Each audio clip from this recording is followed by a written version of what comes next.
Hello students, welcome to Jarvis campus. हमने हमारे last video में देखा कि कैसे यूरोप में या ब्रिटेन में इंडस्ट्रियलाइजेशन हुआ और वहाँ की जो वर्कर्स की लाइफ थी वो कैसे चेंज हो रही थी, उन्हें क्या क्या प्रॉब्लम्स आ रही थी। इस वीडियो से हम देखेंगे कि इंडस्ट्रियलाइजेशन कॉलोनीज़ में कैसे चल रहा था। अब कॉलोनीज़ यानी सोसाइटी की बात नहीं कर रहा। कॉलोनीज़ यानी वो कंट्रीज़ जो किसी के अंडर थी या किसी के गुलाम थी। जैसे कि अगर इंडिया की बात करूँ तो इंडिया किसके अंडर थी? ये ब्रिटिशर्स के अंदर थी। तो इंडिया कॉलोनी हुई किसकी? ब्रिटिशर्स की। तो हम ऐसी कंट्रीज़ के बारे में बात करेंगे।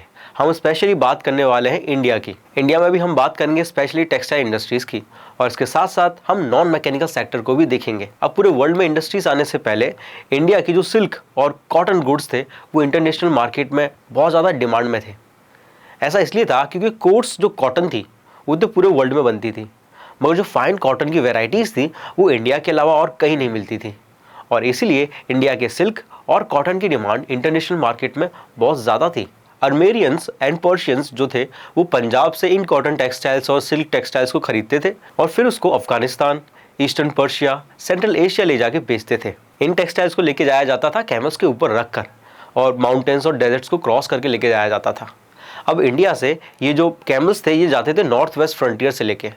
नॉर्थ वेस्ट फ्रंटियर, तो ये जो पाकिस्तान वाला पार्ट है, इंडिया से पाकिस्तान वाला पार्ट जो जाता है, इसको हम नॉर्थ वेस्ट फ्रंटियर कहते हैं। इसी लैंड रूट के through Indian textiles central Asia या पर्शिया जाया करती थी। पर इंडियन टेक्सटाइल्स सिर्फ लैंड रूट के थ्रू पूरे इंटरनेशनल मार्केट में नहीं जाती थी, ये सी रूट के थ्रू भी जाती थी। गुजरात में जो सूरत का सी पोर्ट है वो इंडिया को गल्फ कंट्री से और रेड सी से जोड़ता था, जबकि मसूलीपट्टनम पोर्ट जो कोरोमंडल कोस्ट पे है और हुगली पोर्ट जो बंगाल में है वो इंडिया को साउथ ईस्ट एशिया से जोड़ता था, जिससे इंटरनेशनल मार्केट में इंडियन टेक्सटाइल सी रूट के थ्रू भी जाती थी। तो इस तरह ये जो हमारी इंडियन टेक्सटाइल्स थी वो पूरे इंटरनेशनल मार्केट में जाती थी और वहाँ पर खूब ज़्यादा बिकती थी, जिससे हमारे इंडियन मर्चेंट्स और बैंकर्स और ट्रेडर्स को काफ़ी ज़्यादा प्रॉफिट होता था। अब ये जो पूरा सिस्टम था ये एक नेटवर्क के थ्रू चलता था। इसमें 3 स्टेप्स आते थे। पहला स्टेप था फाइनेंसिंग प्रोडक्शन, यानी हमारे जो मर्चेंट्स और ट्रेडर्स होते थे ये वीवर्स को, जो कंट्री साइड में रहते थे, उनको एडवांस में पैसे देते थे, जिससे जो वीवर्स थे वो प्रोडक्शन स्टार्ट कर देते थे। Step 2, carrying goods.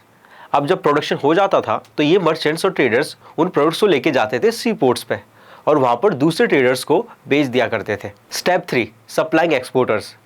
जब ये सी पोर्ट पे जाके पहुंच गए और इन्होंने एक्सपोर्टर्स को बेच दिया, उसके बाद ये एक्सपोर्टर्स इनको अलग अलग कंट्रीज़ में लेके जाया करते थे और इस तरह से पूरा सिस्टम चलता था, और इस तरह से हमारी जो कॉटन इंडस्ट्रीज है इंटरनेशनल लेवल पे जाती थी। तो ये बहुत अच्छा चल रहा था ये सिस्टम, मगर 1750 में इस सिस्टम और इस नेटवर्क को नज़र लग गई। क्या हुआ इस सिस्टम को और क्यों ये सिस्टम फेल हो गया, हम देखिए नेक्स्ट वीडियो में। Thank you.